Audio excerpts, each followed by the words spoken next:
Today is the feast of Corpus Christi, or the feast of the body and blood of Christ. The gospel text is from the Gospel of Luke and narrates the incident of the feeding of the 5,000 with 5 loaves and 2 fish, in which 12 baskets were gathered. This is the only miracle that Jesus worked that is found in all the 4 Gospels, and the numbers are the same. The reason for the choice of this particular Gospel on the feast is to indicate the meaning of the feast for the church. Jesus breaks bread, identifying the bread with himself, and distributes that bread, distributes himself to the crowds. Jesus holds nothing back. Jesus gives till the very last minute of his life. Jesus gives every drop of his blood. This, in a nutshell, is what the feast of Corpus Christi means. All through his life, Jesus lived selflessly. All through his life, he lived for others.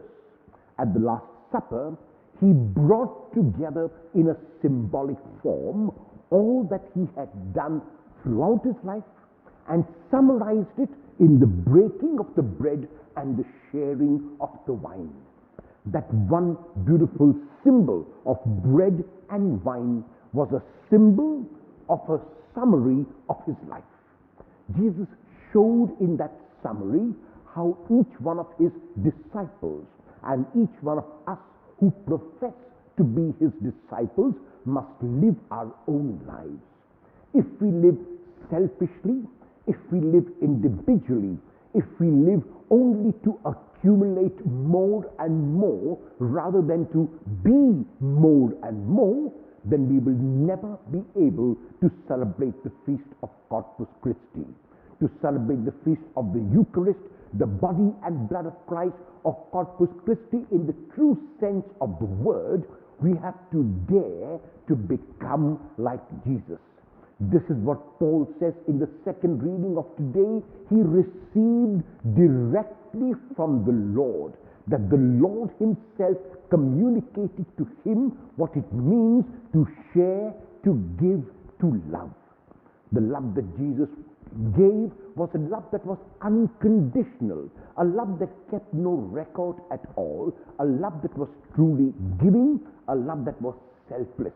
It was in every sense of the word a love that dwelt without measure, without counting the cost. It was this love that Jesus gave his disciples, and it is this love which he expects each one of us to give to each other. If we continue to share that love, if we continue to share ourselves, if we dare to be more rather than have more, if we focus on the poor and reach out to them in love, then we are truly celebrating the feast of Corpus Christi. Then the body and blood of Christ becomes relevant and meaningful and tangible today in our midst. The only Jesus that many will experience and notice today is the Jesus we make known. And Jesus becomes known when love is shared. Jesus becomes known where there is sharing. Jesus becomes known where there is giving and selflessness and reaching out in unconditional love. As we celebrate this Eucharist, let it not become for us an empty ritual, a private devotion. Let it be a sacrament in which we make Jesus and Christ present again and again. Let the bread that we share be our own sweat and blood. Let the wine that we share be our own giving and loving. If we do that and dare to do that, then Jesus becomes present, and the feast of his body and blood, the feast of Corpus Christi, is celebrated even today. Amen.